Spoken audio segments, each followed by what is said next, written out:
Quiero invitarlos a que vayan conmigo a la epístola a los Romanos. Vamos a estar en el capítulo 12.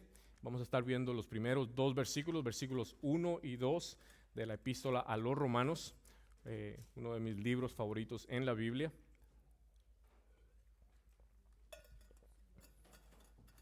Romanos capítulo 12, versículos 1 y 2. Cuando lo tengan pueden ayudarme con un amén. Amén. Vamos a leer, yo estoy leyendo de la versión de las Américas y dice así: Por consiguiente, hermanos, os ruego por las misericordias de Dios que presentéis vuestros cuerpos como sacrificio vivo y santo, aceptable a Dios, que es vuestro culto racional. Versículo 2. Y no os adaptéis a este mundo, sino transformados mediante la renovación de vuestra mente, para que verifiquéis cuál es la voluntad de Dios, lo que es bueno, aceptable y perfecto. El título del mensaje esta mañana es Una adoración sacrificial. Vamos a ver qué Pablo nos está diciendo acá a través de estos dos versículos en cuanto a cómo debe de ser una adoración en nuestra vida. Y una de esas características de nuestra adoración hacia Dios es que tiene que ser una adoración sacrificial. Y vamos a estar viendo cómo luce eso esta mañana. Vemos acá en estos dos versículos una exhortación de Pablo a la iglesia en Roma, la cual Pablo estaba preparándose para ir a visitar. ¿Cómo sabemos esto? Lo vemos en el capítulo 1. Ustedes pueden después constatarlo. Pablo estaba preparándose a ir a visitar a la iglesia en Roma para seguir con su propósito y deseo de continuar predicando el evangelio de Jesucristo. Pero un poco de contexto para lo que está sucediendo. Me gustaría, antes de desmenuzar estos dos versículos, que supiéramos que los primeros 11 capítulos del libro de Romanos es simplemente teología pura. Es el evangelio de Jesucristo en los primeros 11 capítulos de esta carta. Es Pablo enmarcando simplemente la teología, quién es Dios, lo que Él ha hecho a través de su Hijo Jesucristo, cuál es su naturaleza, cuál es su carácter. Los capítulos del 1 al 11 son el marco teológico. Y luego, del capítulo 12 hasta el final de esta carta, es el trabajo práctico de la vida del creyente. Es como luce el evangelio en la vida del creyente. A partir de ese momento, Pablo nos invita y nos exhorta, comenzando con estos dos versículos, a cómo debe de lucir esta vida práctica del cristiano en nosotros. Y si nos damos cuenta, el versículo 1 comienza con esta frase. Y Pablo dice, por consiguiente. En otras versiones dice, por lo tanto. En otras dice, por tanto. Y en algunas otras versiones dice, así que. Así comienza Pablo en este primer versículo. Y esta expresión, por consiguiente, es un adverbio de conjunción. Vamos a dar un poquito de clases de ortografía ahora. Vamos a recordar lo que nos enseñaron en la escuela. Es un adverbio de conjunción. Yo tuve que buscar un poquito de eso para recordarme que es un adverbio de conjunción. Y esto lo que indica es que lo que viene, lo que se va a decir, es una consecuencia lógica de otra cosa. Es algo como acción y reacción. ¿Alguien se recuerda de esa frase muy famosa en la escuela, que es la tercera ley de Newton en la física?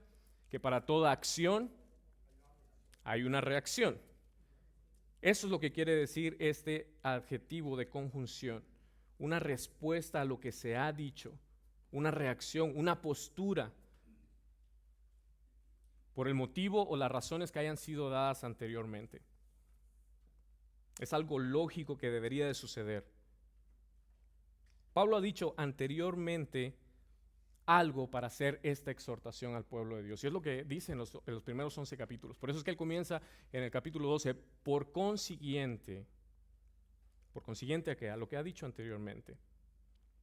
Pero dice Pablo, por consiguiente, hermanos, os ruego por las misericordias de Dios. Y acá vemos el corazón de Pablo, que está hablando en verdad, que está hablando también con amor. No está dando una orden, está dando una exhortación llena de amor. Por consiguiente, hermanos, Pablo está hablando de hermano a hermano, pero con la autoridad de un apóstol de Jesucristo también. Mientras yo pensaba, estudiaba este versículo y pensaba en esa frase, me recordaba de mi abuelo, que en palabras de mi abuelo sería, por vida tuya, por favor, como una súplica con amor. Y a veces nuestros padres también nos llaman a esas exhortaciones. Entonces Pablo dice, por consiguiente, hermanos, os ruego por las misericordias de Dios. Pero ¿qué quiere decir Pablo cuando nos dice, os ruego por las misericordias de Dios? Ya sabemos que la expresión que él está usando es una expresión de que está relacionado a algo, que está conectando a algo. Pero dice, por las misericordias de Dios, es por eso que Pablo nos ruega. Tiene una base para hacer esta exhortación al pueblo de Dios, por las misericordias de Dios. Y ahí tenemos nuestro primer punto del mensaje. La motivación de una adoración sacrificial es su sacrificio por mí. Ese sacrificio de Jesucristo por mí. Ahí están reveladas las misericordias de Dios para con nosotros. Las misericordias de Dios deberían de ser la motivación de nosotros los cristianos para tener una adoración sacrificial a Dios.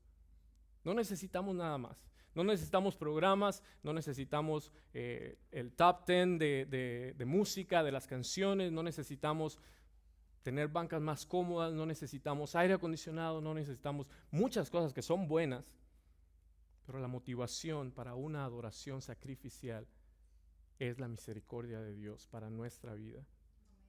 ¿Y qué encierra las misericordias de Dios? ¿Qué es eso? Las misericordias de Dios es todo aquello que Él ha hecho por nosotros. Son las provisiones de Dios para nuestra vida que han llegado a nosotros con nuestra salvación, que nos habilitan para poder adorarle a Él de esta manera.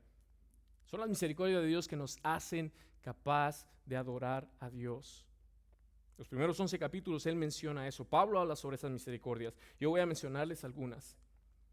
Pablo habla, por ejemplo, del amor de Dios. Lo menciona en el capítulo 5, en el capítulo 8. Habla de su paz, la paz que nosotros los cristianos podemos obtener en Dios. Lo menciona en el capítulo 1, versículo 2, versículo 5, versículo 8.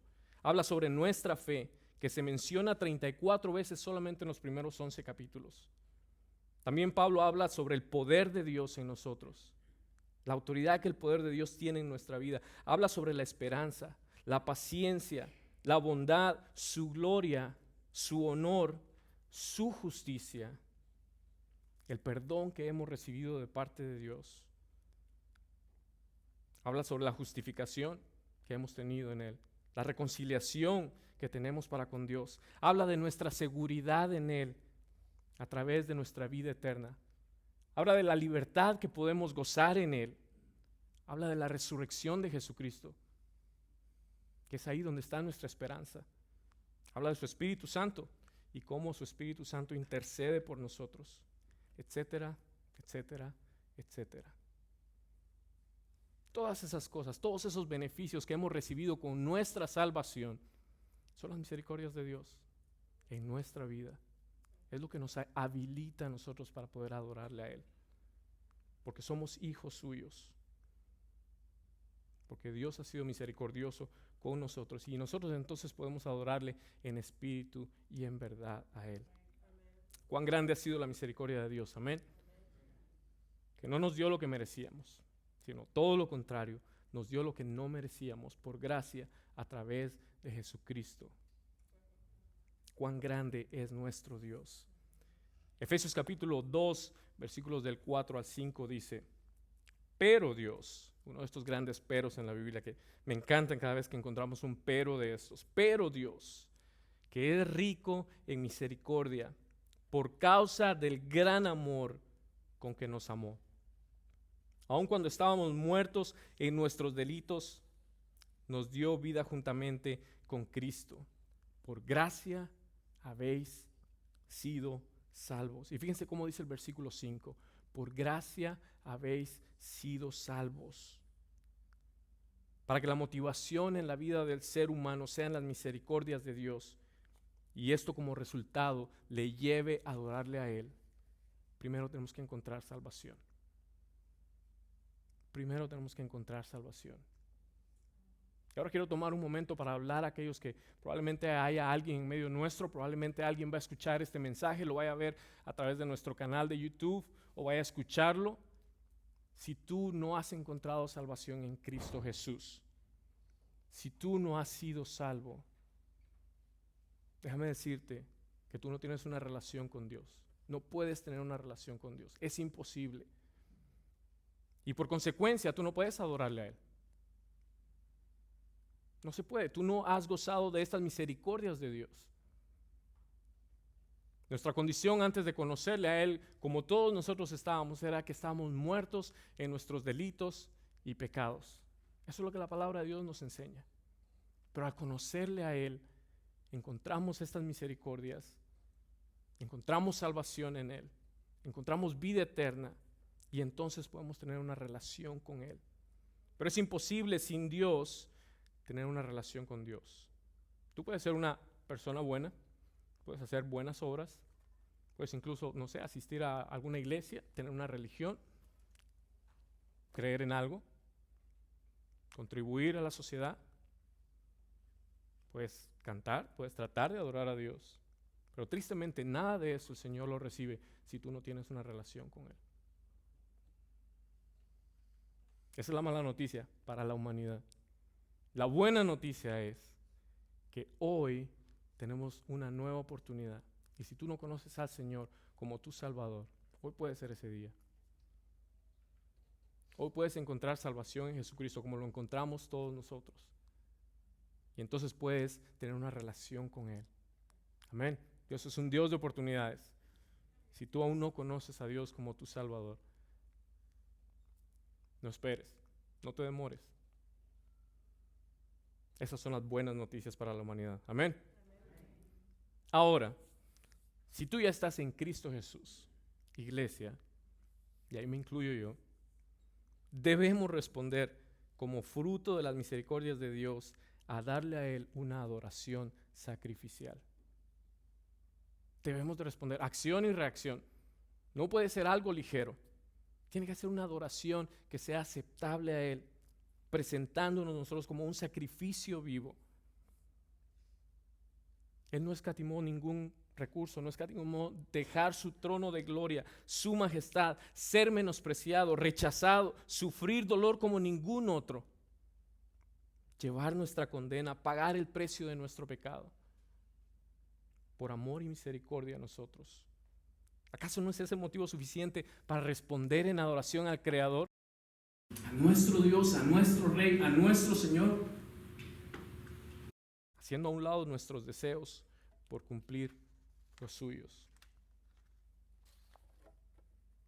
Pero el texto continúa diciendo, y Pablo dice, por consiguiente, hermanos, os ruego por las misericordias de Dios que presentéis vuestros cuerpos como un sacrificio vivo y santo, como un sacrificio vivo y santo. Ahora Pablo está entrando en un lenguaje totalmente nuevo para la iglesia en Roma. Pablo no solamente habla de un sacrificio, que era un contexto muy conocido para ellos, sino que está hablando de un sacrificio vivo. Pablo les dice, presenten sus cuerpos como un sacrificio vivo. Esto pareciera ser algo contradictorio, ¿no? Pareciera tener un significado contrario, algo opuesto, porque el acto primordial de la religión judía del Antiguo Testamento era presentar un sacrificio de muerte, como indicativo de la fe genuina de ellos. Se traía un animal una vez al año, se presentaba, se hacía un sacrificio, y para sacrificar el animal, después de sacrificarlo, el animal ¿cómo estaba? Muerto, ¿no? Si estaba muerto no podía estar vivo, lógico. Pero ahora Pablo está hablando y dice, presenten sus cuerpos como un sacrificio vivo y santo, que es el acto primordial de un cristiano genuino, que ahora es presentarse como un sacrificio vivo, entregar toda tu mente, toda tu alma, todo tu corazón, tu voluntad. Y él continúa diciendo en el texto, aceptable a Dios, que es vuestro culto racional. Un sacrificio vivo, santo, que sea aceptable a Dios, que es vuestro culto racional. El punto número 2 es, una adoración sacrificial debe de ser un continuo sacrificio. Una adoración sacrificial debe de ser un continuo sacrificio. Mi adoración debe costarme. Esa es la realidad. Que mi adoración a Dios, si realmente va a ser un sacrificio, tiene que costarme. Algo tiene que morir. Algo tiene que morir para poder ser un sacrificio vivo. Y lo que tiene que morir es todo aquello que se interfiere entre mi relación con Dios, que no me permite darle mi todo a Él. En cada uno de nosotros luchamos con algo que sabemos que es eso, que nos detiene de darle todo a nuestro Dios, de dar toda nuestra vida a nuestro Creador, de darle toda nuestra adoración. Por eso es que Pablo llama y hace una exhortación de ser un sacrificio vivo. Tenemos que morir a algo para poder ser ese sacrificio aceptable, santo para Dios, presentando todo nuestro ser, presentando nuestros cuerpos. Para que mi adoración sea aceptable a Dios, algo tiene que ser sacrificado en mi vida. Pueden ser mis deseos, puede ser mi voluntad, que a veces está muy lejos de la voluntad de Dios. A veces somos egoístas, buscamos esa satisfacción propia, buscamos la felicidad, que no está mal buscar la felicidad, pero no es lo mejor. A veces es mejor buscar el gozo que tenemos en Dios. No a veces, siempre es mejor buscar el gozo que encontramos en Dios. Que el gozo nos permite que en los momentos donde no hay felicidad, incluso ahí podamos adorar a Dios. Que en los momentos de prueba podamos aún ser ese sacrificio vivo de adoración a Dios. Que en los momentos de enfermedad, que en los momentos de muerte, en esos momentos difíciles donde no hay felicidad, pero sí puede haber gozo. Y podamos adorar a Dios, no en base a ser felices, sino en base a que nos gozamos en nuestro Hacedor y nuestro Creador. Amén. Y continuamente nuestros corazones son pequeñas fábricas de ídolos. Continuamente nuestros corazones están buscando cómo satisfacerse, cómo adorar a algo que trae satisfacción a nuestra vida, que nos llena. Hebreos 13:15 dice, por tanto, ofrezcamos continuamente mediante Él. Fíjense que dice mediante Él. Sacrificio de alabanza a Dios, es decir, el fruto de labios que confiesan su nombre. ¿Cómo luce esto en nuestras vidas? ¿Qué área en tu vida debería de morir para poder presentar ese sacrificio vivo de adoración a Dios? ¿En qué área tenemos que sacrificarnos? ¿Será en casa? ¿Será en nuestro hogar? ¿El trato con tu esposo? ¿El trato hacia mi esposa? ¿Estoy siendo servicial con él, con ella? ¿Estoy amándolo de la forma correcta o amándola de la forma correcta?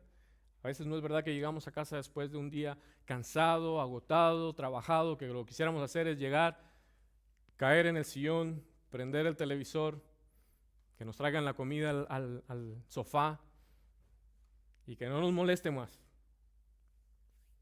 Yo he pasado por esos días. Todos creo que pasamos por esos días. Pero a veces llega uno a casa así. Y por el amor que nosotros le tenemos a Dios, tenemos que hacer ese cansancio a un lado para servir a nuestros seres queridos. Para ayudar en la cocina, hombres, a lavar los trastos, a pasar el trapeador, a cocinar, a sacar la basura, a lavar la ropa. Es que yo no sé lavar ropa. Aprende. A doblarla, a plancharla. Mujeres, ¿cómo estamos sirviendo a sus esposos? ¿Cómo están sirviendo a sus esposos? Es que tú no sabes, pastor, el esposo que tengo.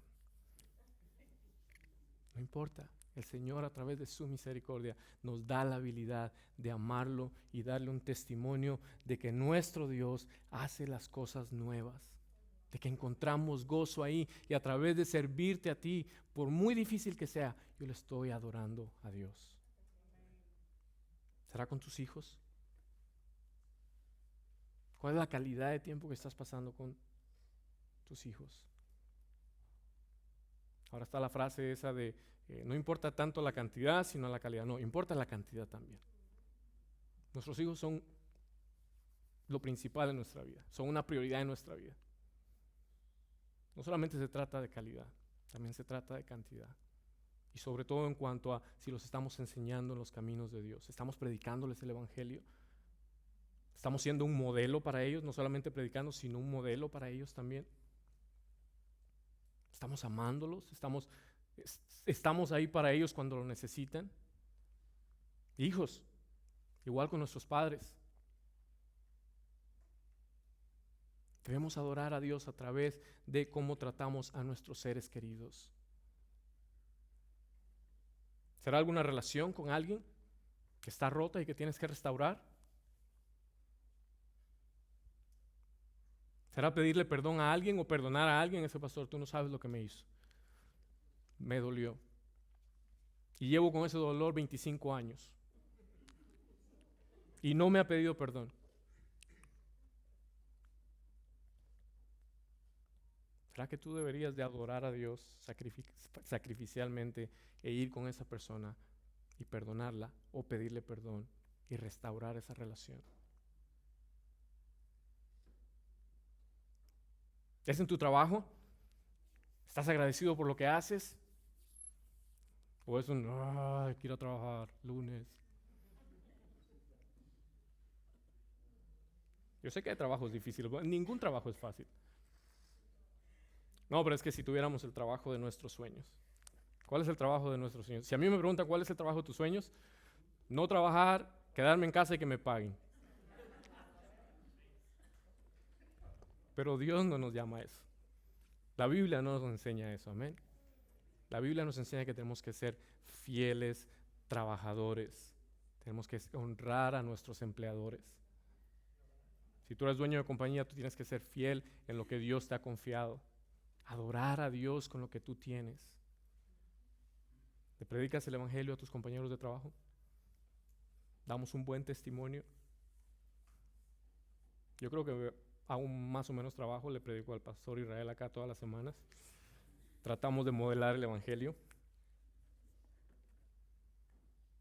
¿Será en lo secreto cuando nadie nos está viendo lo que hacemos, lo que pensamos, lo que decimos, lo que sentimos? ¿Será en la iglesia? ¿Tenemos un servicio sacrificial en la iglesia? ¿O estás sirviendo en la iglesia? En nuestra iglesia nosotros creemos y predicamos, y lo vemos a la luz de la palabra, que cada uno de los miembros debería de estar sirviendo en el contexto de la iglesia. Si tú aún no estás sirviendo en algún área, déjanos saber que hay trabajo para ti, para todos. Todos deberíamos de estar sirviendo. Y si ya estás sirviendo, ¿lo estás haciendo con el corazón correcto? ¿Con la actitud correcta? ¿Sacrificialmente?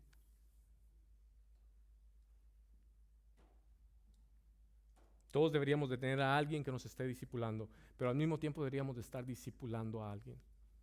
¿Estás invirtiendo tu vida en alguien? ¿Estás caminando con alguien dentro de la iglesia enseñándole? ¿Estás en un grupo pequeño? Si no, déjanos saber. Tenemos diferentes grupos pequeños que comienzan ahora en enero nuevamente. Hay muchas cosas. ¿Será tu testimonio? ¿Cómo está nuestro testimonio? Recientemente pasó algo muy comentado y fue que la plataforma Netflix recientemente salió con una, no sé si es una película o una serie acerca de Jesucristo gay, y el pueblo cristiano se revolucionó, ¿no?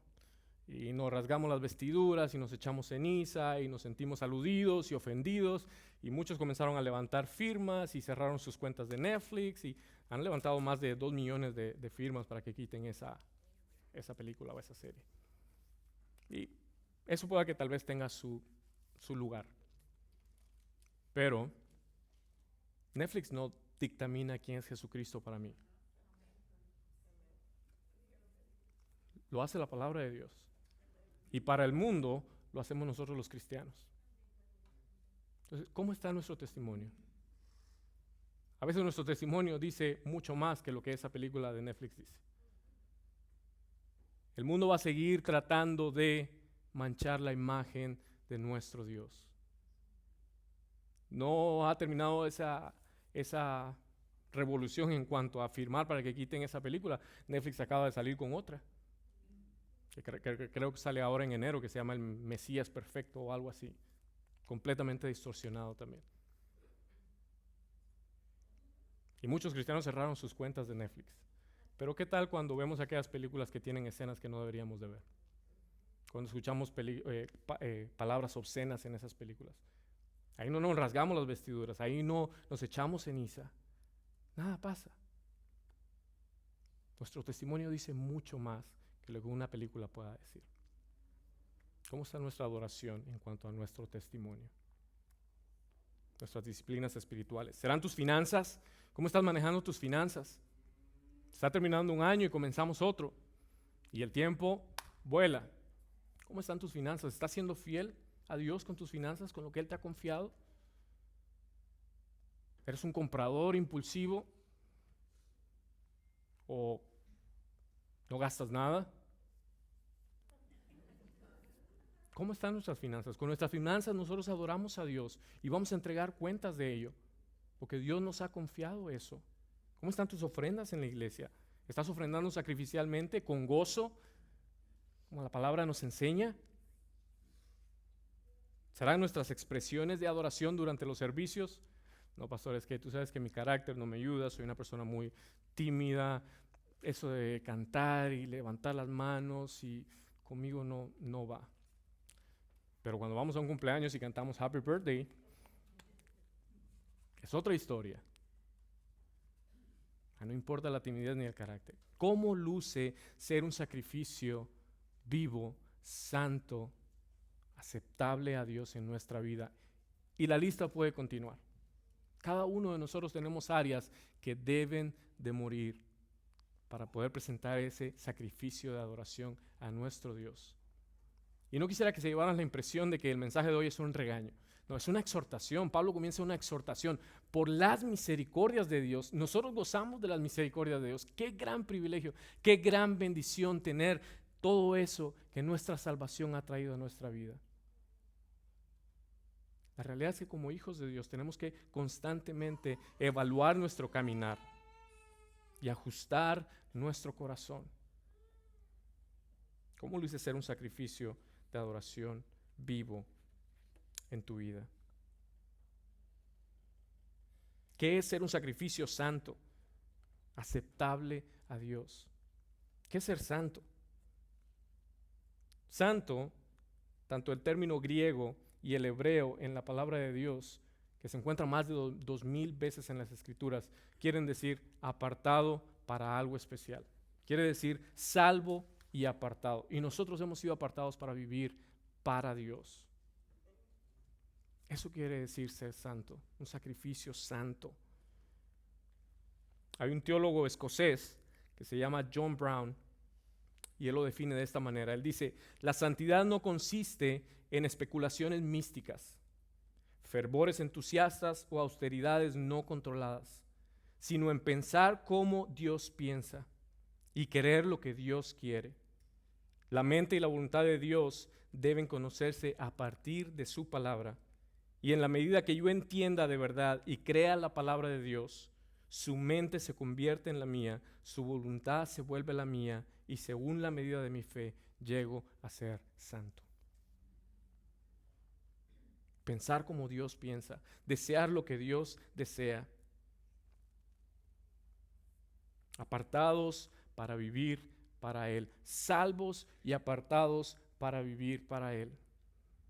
Pablo lo dice unos capítulos atrás en Romanos 6, versículo 13, dice: ni presentéis los miembros de vuestro cuerpo al pecado como instrumentos de iniquidad, sino presentaos vosotros mismos a Dios como vivos de entre los muertos, y vuestros miembros a Dios como instrumentos de justicia.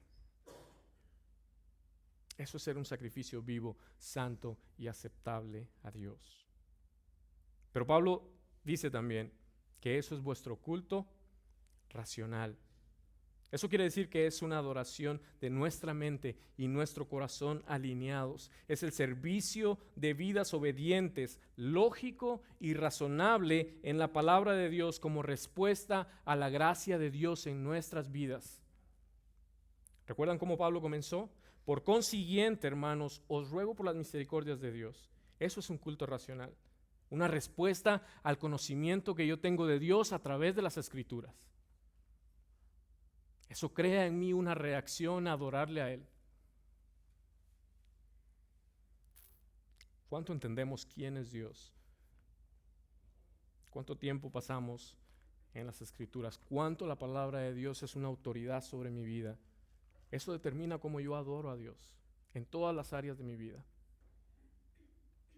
¿Cómo se logra esto, pastor? ¿Cómo podemos mantenernos siendo ese sacrificio vivo constantemente? Después de saber que las misericordias de Dios nos habilitan a hacerlo, que debemos presentarnos como un sacrificio vivo y santo, ¿cómo podemos hacer que ese culto racional sea una práctica diaria en mi vida? Y esto me lleva a mi tercer punto y el punto final. Una adoración sacrificial constante fluye de una mente renovada. Y lo vemos en el versículo 2. Pablo nos da la respuesta y dice, versículo 2, y no os adaptéis a este mundo, sino transformados mediante la renovación de vuestra mente para que verifiquéis cuál es la voluntad de Dios, lo bueno, lo aceptable y perfecto.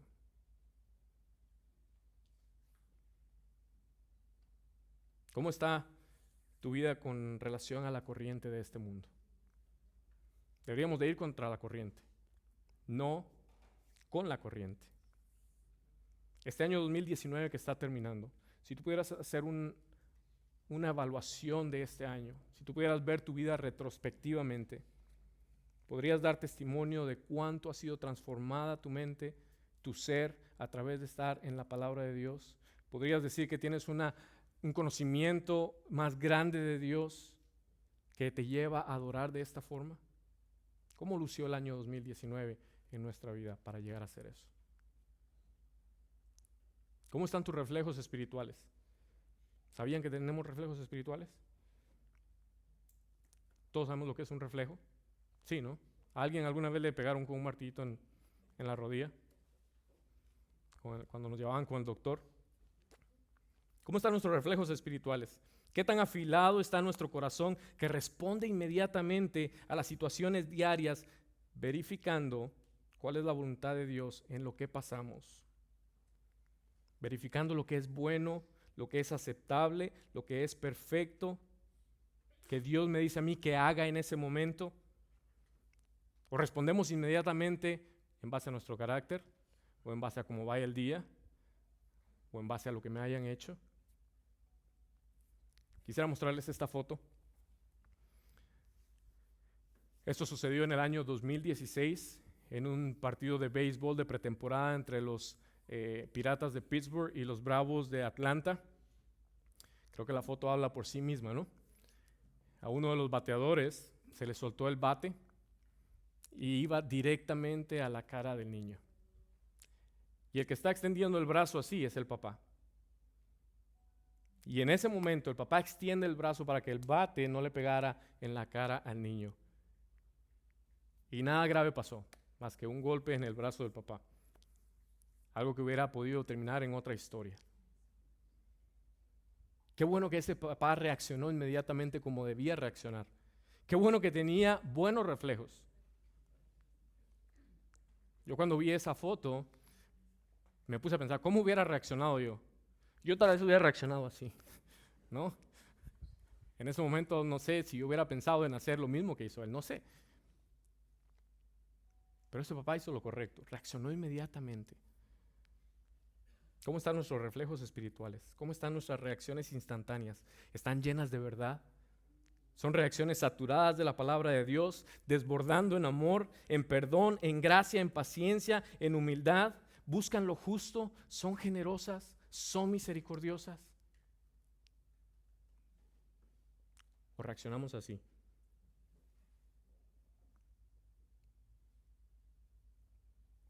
Un sacrificio de adoración o adoración en sí no se trata de cuánto yo puedo obtener de Dios, sino se trata de cuánto de todo lo que Él me ha dado, de todo lo que yo soy, se lo doy a Él y cómo se lo doy. Eso es adoración. Nuestra reacción debería de ser en cuanto a nuestro Dios de gratitud, responder instantáneamente como un sacrificio vivo. Colosenses capítulo 3, versículo 16 dice que la palabra de Cristo habite en abundancia en vosotros, con toda sabiduría enseñándoos y amonestándoos unos a otros con salmos, himnos y canciones espirituales, cantando a Dios con acción de gracias en vuestros corazones.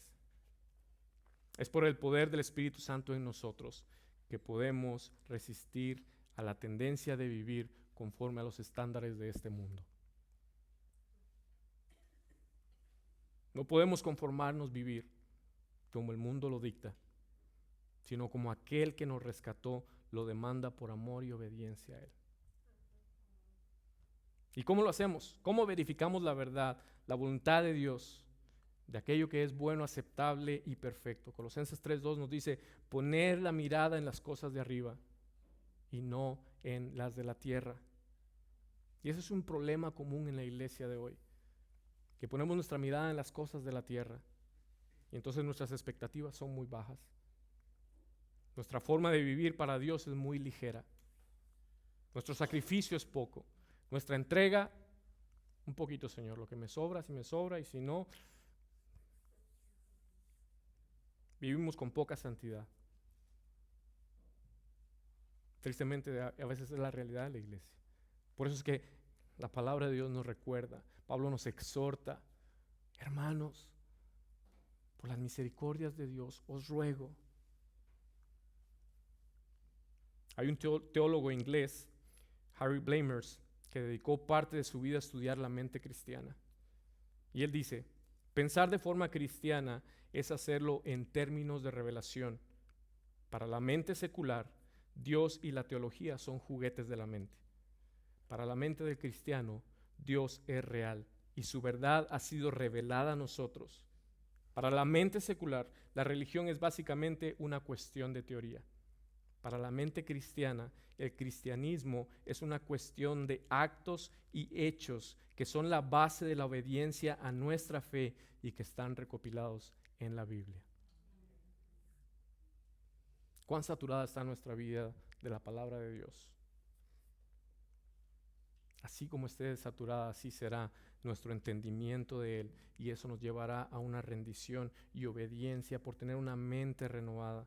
Algo que tenemos que hacer todos los días, cada día, todos los días. Ahora que comenzamos este nuevo año,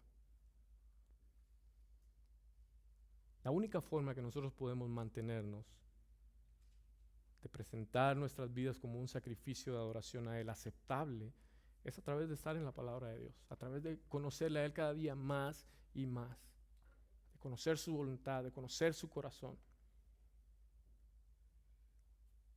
Está el ejemplo clásico, ¿no? Ahora a principio de año que todo el mundo hace resoluciones o propósitos de año nuevo. ¿Cómo están los gimnasios? Ni se les ocurra ir a un gimnasio. Por lo menos los primeros 2 meses y medio. No vayan. No van a poder encontrar una máquina que puedan utilizar. Pero ya a mediados de febrero, marzo, vayan con libertad. Eso es lo que pasa en el ser humano. Que se pone metas, se pone propósitos y va con todas sus fuerzas y lo que le dura es muy poco. Y los cristianos no debemos de ser así, pero puede pasar. Lo único que nos mantiene es renovando nuestra mente a través de su palabra. Y entonces podemos continuar todos los días, cada día, siendo ese sacrificio de adoración a Él. Quiero terminar con la historia de David en el libro de Samuel. En el último capítulo del segundo libro de Samuel, capítulo 24. Acá vemos a David que pecó contra Dios. Hizo un censo del pueblo de Israel, lo hizo de la forma incorrecta, y él se da cuenta, y en el versículo 10 encontramos de que él se dio cuenta que había pecado contra Dios, y se arrepiente. y clama al Señor. Entonces el Señor envía a un profeta y le dice, mira, así dice el Señor. Tienes 3 opciones. Como consecuencia de tu pecado, tienes 3 opciones. Escoge. Y le dice, la primera es 7 años de hambre en la tierra. Le dice, la segunda, ser perseguido por tus enemigos por 3 meses. Y la tercera, 3 días de pestilencia en la tierra. Y le dice, escoge. Dice el Señor que escojas. Entonces David en el versículo 14 le responde a Gad, al profeta. Dice, estoy muy angustiado. Te ruego que nos dejes caer en las manos del Señor. Pienso que David estaba escogiendo, Te ruego que nos dejes caer en las manos del Señor. Y aquí está la clave de por qué David escoge eso. Lo mismo que Pablo nos menciona y a través de lo que nos hace la exhortación. Y él le dice, porque grandes son sus misericordias. Dice, pero que no caiga yo en manos del hombre. Y el Señor envía pestilencia a la tierra y instantáneamente mueren 70,000 hombres. David reconoce su pecado y le pide al Señor, Señor, por favor, ten misericordia, que esa consecuencia caiga sobre mí y no sobre el pueblo. Fui yo quien pequé, no ellos. Y entonces viene la clave de la historia, algo que hace mucho tiempo ha estado en mi corazón. Y Gad vino a David aquel día y le dijo, sube, edifica un altar al Señor en la tierra de Arauna Jebuseo. David subió conforme a la palabra de Gad, tal como el Señor había ordenado. Y Arauna miró y vio al rey y a sus siervos que venían hacia él. Y saliendo Arauna se postró en tierra delante del rey. Entonces Arauna dijo, ¿por qué ha venido mi señor el rey a su siervo? Y David respondió, a comprarte la era para edificar un altar al Señor a fin de detener la plaga en el pueblo. Y Arauna dijo a David, tome y ofrezca a mi señor el rey lo que parezca bien a sus ojos. Mira los bueyes para el holocausto, y los trillos y los yugos de los bueyes para la leña. Todo, oh rey, Arauna lo da al rey. Y Arauna dijo al rey, que el Señor tu Dios te sea propicio. Y vean el corazón de David. Le dice el rey a Arauna, no, sino que ciertamente por precio te lo compraré. Arauna le estaba dando todo gratis. Le dijo, mi rey, tómalo, es tuyo.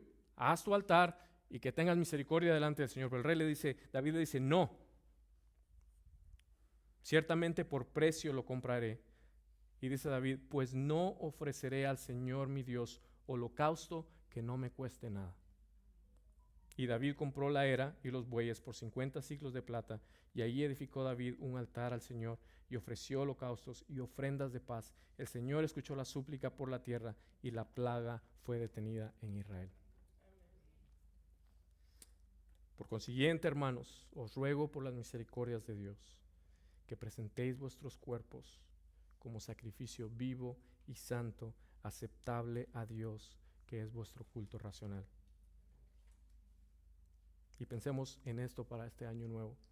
Y no os adaptéis a este mundo, sino transformados mediante la renovación de vuestra mente, para que verifiquéis cuál es la voluntad de Dios, lo bueno, aceptable y perfecto. Vamos a orar.